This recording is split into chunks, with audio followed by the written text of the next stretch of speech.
Bismillahirrahmanirrahim. Assalamualaikum warahmatullahi wabarakatuh. Sebagai tugas UAS pengantar ekonomi syariah, saya akan menjelaskan bersama rekan saya Karismarta Eka Cahyani dan saya Andi Syefullah Sawedi tentang investasi syariah.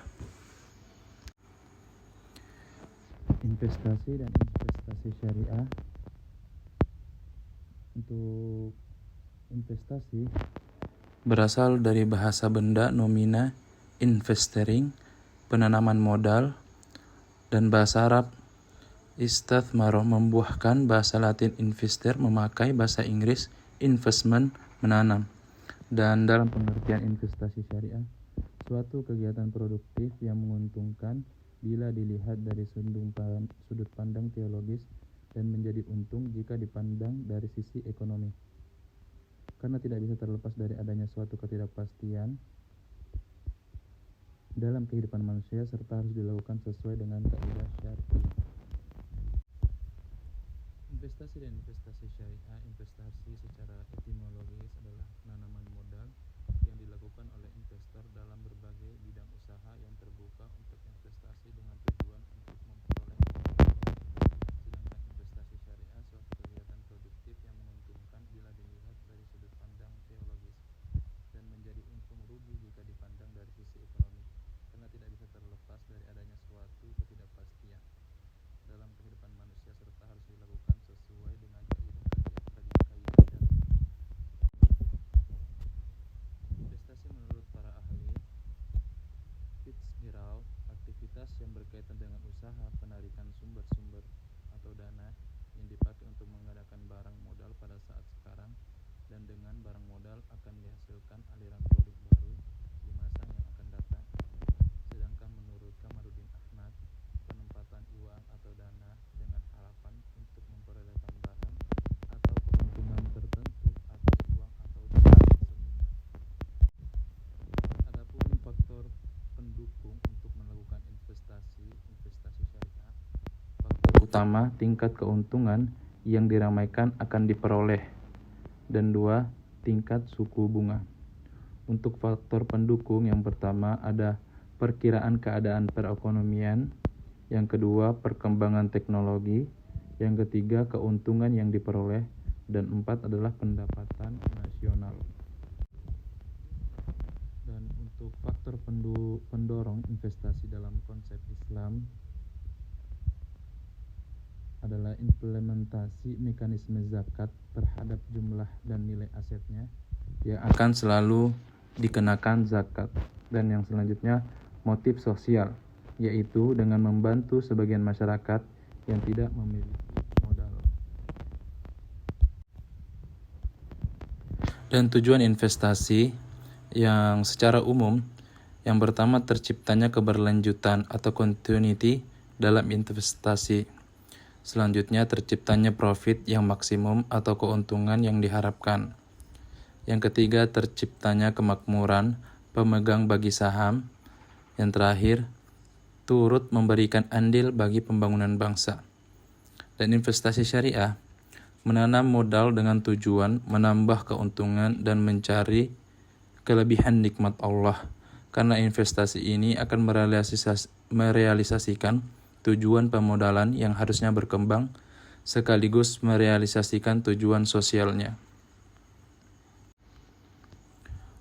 Untuk landasan hukum dari investasi syariah, landasan normatif dari Al-Quran dan As-Sunnah, surat An-Nisa ayat 29, Ya ayyuhalladzina amanu la ta'kuluna amwalakum bainakum bil batil illa an takuna tijaratun antaradin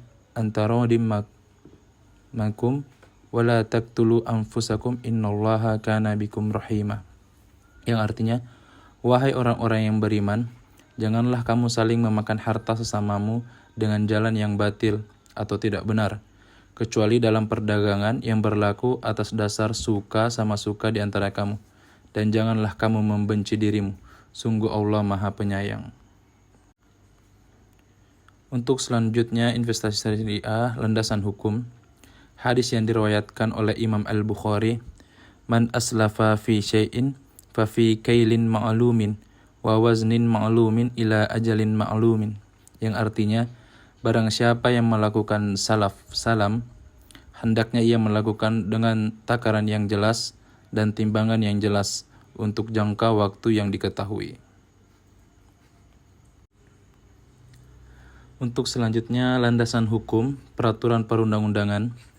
Landasan hukum investasi syariah di Indonesia secara khusus ada diatur dengan undang-undang dan fatwa yang dikeluarkan oleh Dewan Syariah Nasional Majelis Ulama Indonesia. Perbankan Syariah Undang-Undang Nomor 7 Tahun 1992 tentang Bank Bagi Hasil dan Undang-Undang Nomor 10 Tahun 1998 tentang Perbankan Syariah. Dan adapun asuransi syariah, Fatwa DCN Nomor 39 DCN MUI X 2022 tentang asuransi haji dan Fatwa DCN Nomor 51 DCN MUI 2006 tentang akad murabahah musytarakah pada asuransi syariah. Baik, di sini saya akan melanjutkan penjelasan yang disampaikan oleh Mas Andi Syailullah. Di sini kita akan masuk kepada materi prinsip-prinsip investasi syariah. Dikutip dari Rahmawati dalam bukunya yang berjudul Manajemen Investasi Syariah, yang nantinya akan kami cantumkan sumbernya di akhir presentasi. Beliau mengatakan bahwa seorang investor harus memahami dan memiliki pengetahuan secara mendalam tentang objek investasi dan kondisi yang dapat memengaruhi objek tersebut, seperti harga dan perkembangan modal atau aset. Nah, hal tersebut bisa dilakukan dengan cara membandingkan nilai dan harga menggunakan pedoman beli dengan harga rendah dan jual dengan harga tinggi, atau buy low and sell high. Yang kedua bisa juga dilakukan dengan mengetahui dengan jelas objek investasi dengan pedoman beli apa yang Anda tahu dan tahu apa yang Anda beli. Selanjutnya juga harus menentukan aset yang memiliki return positif atau harga aset yang memiliki tren harga yang terus naik dengan pertumbuhan return yang positif juga. Nah, menurut Ahmad Ghazali, terdapat prinsip-prinsip utama dari investasi syariah yang ada 4 prinsip, yaitu yang pertama prinsip halal. Nah, prinsip halal ini dibagi menjadi 2, yaitu yang pertama adalah tempatnya halal dan juga prosesnya halal. Nah, tempatnya halal ini maksudnya gimana?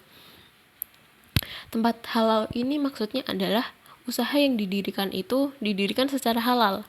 Jadi tidak ada penipuan, produknya juga halal, serta tidak mengandung unsur gharar, riba, dan lain-lain. Lalu proses halal itu maksudnya adalah kesempatan yang dilakukan itu dilakukan secara terbuka dan jelas dari beberapa pihak, yaitu baik dari sisi konten, operasional, maupun teknis pembagian keuntungan dan sebagainya. Yang kedua ada prinsip berkah. Prinsip ini bukan saja tergantung pada sisi fisiknya atau ekonomi, tetapi juga dari sisi rohaninya, yaitu kepuasan dalam memanfaatkan kekayaan secara produktif dan memanfaatkan kekayaan itu bagi orang lain, yang mana merupakan hakikat dari investasi itu sendiri. Dan yang ketiga adalah prinsip pertambahan nilai atau profit margin. Nah, prinsip ini terlihat dari adanya peningkatan penambahan aset dengan keuntungan yang sebanyak-banyaknya. Akan tetapi, tetap tidak melupakan prinsip kehalalan dan keberkahan yang telah dijelaskan tadi ya. Lalu yang terakhir adalah prinsip realistis. Dan hal ini akan tampak pada gambaran proyeksi hasil investasi ini bukan hanya sekedar hitungan di atas kertas yang tidak mungkin direalisasikan, tetapi tetap berdasarkan pada nilai kenyataan atau realnya. Nah, sedangkan menurut Zamir Iqbal dan Abbas Mirakhor, beliau menjelaskan terdapat 5 prinsip syariah yang harus diimplementasikan pada kegiatan investasi. Yang pertama adalah prinsip bagi hasil dan bagi rugi atau profit and loss sharing. Yang kedua ada prinsip dagang atau trade principles. Yang ketiga ada prinsip biaya atau upah, fees or charges based principles. Yang keempat ada prinsip bebas jaga atau free services principles. Dan yang terakhir adalah prinsip tambahan atau ancillary principles. Sekarang kita masuk pada jenis investasi. Nah, kami di sini mengelompokkan jenis investasi ke dalam 2 hal. Yang pertama adalah jenis investasi umum, dan yang kedua adalah jenis investasi syariah.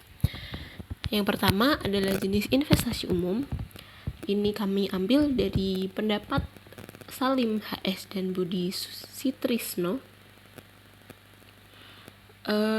Beliau mengelompokkan atau menggolongkan jenis investasi ini berdasarkan 4 hal, yaitu aset, pengaruh ekonomi, sumber pembiayaan, dan bentuk penanamannya.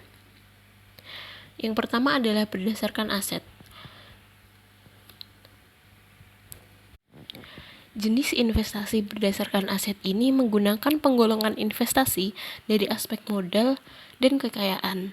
Nah, hal ini terbagi menjadi 2, yaitu real asset atau investasi yang berwujud seperti gedung, kendaraan, dan sebagainya. Real asset ini secara umum bersifat kurang liquid daripada aset keuangan atau financial asset, karena sifatnya ini heterogen dan kegunaannya adalah khusus. Nah, yang kedua adalah financial asset atau aset keuangan. Hal ini berbentuk dokumen surat-surat klaim, tidak langsung pemegangnya terhadap aktivitas real pihak yang menerbitkan sekuritas tersebut. Yang kedua adalah berdasarkan pengaruh, yaitu investasi ini didasarkan pada faktor yang mempengaruhi atau tidak berpengaruh dari kegiatan investasi tersebut. Jadi jenisnya ada investasi autonomus, yaitu yang berdiri sendiri, jadi tidak dipengaruhi oleh tingkat pendapatan, bersifat spekulatif, seperti pembelian surat berharga. Dan yang kedua adalah induced, atau karena bujukan atau pengaruh besar yang mendorong untuk melakukan investasi tersebut, atau investasi tersebut dilakukan berdasarkan kenaikan permintaan akan barang atau jasa serta tingkat pendapatannya. Yang ketiga adalah berdasarkan sumber pembiayaan, yaitu investasi dana yang sumbernya berasal dari luar negeri, yang didasarkan pada Undang-Undang Nomor 1 Tahun 1967 tentang penanaman modal asing, dan juga investasi dana dari dalam negeri yang didasarkan pada Undang-Undang Nomor 11 Tahun 1968 tentang penanaman modal dalam negeri atau PMDN. Yang terakhir adalah berdasarkan bentuk, yaitu jenis investasi yang didasarkan pada cara penanaman investasinya. Yang pertama adalah portofolio, yaitu dilakukan melalui pasar modal dengan instrumen surat berharga seperti saham dan obligasi. Dan yang kedua adalah investasi langsung, yaitu dilaksanakan dalam bentuk investasi dengan jalan membangun, membeli total atau mengakuisisi investor atau membeli aset lainnya. Nah, selanjutnya untuk jenis-jenis dari investasi syariah itu juga ada 4. Yang pertama adalah investasi ke dalam produk keuangan, antara lain seperti produk bank, yang contohnya adalah tabungan dan deposito. Yang kedua, produk asuransi seperti unit link syariah. Yang ketiga adalah produk pasar modal seperti reksadana Islami, saham, dan obligasi dalam kategori Islam. Yang kedua adalah investasi ke dalam wujud aset properti dengan dilaksanakan dengan skema jual beli ataupun hasil sewa atau ijarah. Yang ketiga ada investasi dalam bentuk logam mulia dengan skema jual beli. Dan yang keempat ada investasi ke dalam bentuk usaha yang dijalankan sesuai dengan prinsip syariah, baik usaha itu dikelola sendiri maupun dengan menitipkan modal kepada orang lain. Nah, tadi kan disebutkan mengenai skema. Jadi di dalam investasi, khususnya investasi syariah ini terdapat beberapa penerapan prinsip yang didasarkan pada dasar ekonomi Islam. Nah, skema investasi yang diterapkan dalam investasi syariah ini ada 4, yaitu yang pertama adalah skema bagi hasil dan bagi resiko atau profit and loss sharing dalam bentuk musyarakah dan mudharabah. Yang kedua ada skema jual beli atau muarabah. Yang ketiga ada skema sewa atau ijarah. Dan yang keempat ada skema sewa dan jual beli atau muarabah wal ijarah. Lalu kita sekarang berlanjut ke resiko dari investasi syariah ini. Tidak dipungkiri investasi ini ada kalanya akan mengalami resiko-resiko tertentu. Nah, di sini kami menggolongkan resiko tersebut dalam 3 golongan, yaitu yang pertama adalah resiko kehilangan modal. Nah, resiko ini pada dasarnya merupakan akibat dari ketidakpastian di masa depan, yang mana bisa untung dan juga bisa rugi. Jika menguntungkan, maka nilai harta yang diinvestasikan akan bertambah, dan jika mengalami kerugian maka akan berkurang atau turun. Resiko ini adalah sesuatu yang sangat mungkin terjadi dalam seluruh kegiatan investasi, tidak hanya investasi syariah saja. Dan resiko kehilangan modal ini bukan hanya pada kehilangan nilai nominal saja, seperti misal 100 juta menjadi 50 juta, tetapi juga kehilangan nilai real dalam investasi tersebut. Hal ini bisa disebabkan oleh perubahan nilai mata uang misalnya. Jadi sebagai contoh, 100 juta rupiah dulu bisa digunakan untuk membeli 25 ton beras. Tetapi pada saat ini hanya dapat digunakan untuk membeli 20 ton beras saja, dengan spesifikasi dan jenis yang sama. Jadi misal dengan cara investasi dengan cara menabung di rumah, secara nominal memang tidak mempunyai resiko kehilangan modal, tetapi secara real sangat berisiko karena menurunnya nilai realnya begitu. Yang kedua adalah resiko ketidakpastian keuntungan. Yang ini sebenarnya merupakan bagian dari resiko di atas, maksudnya resiko kehilangan modal tadi, tapi lebih difokuskan kepada keuntungan yang didapatkan dari jenis investasi yang berbeda. Contoh, dalam real estate pastinya keuntungannya akan berbeda dari investasi dalam bentuk reksadana, obligasi, dan saham. Nah, investasi dalam real estate ini menjanjikan keuntungan dengan probabilitas kenaikan harga yang besar karena pertumbuhan penduduknya pesat, dan hal ini tentunya akan meningkatkan permintaan real estate, sehingga keterbatasan kesediaan lahan ini akan membuat harga cenderung naik.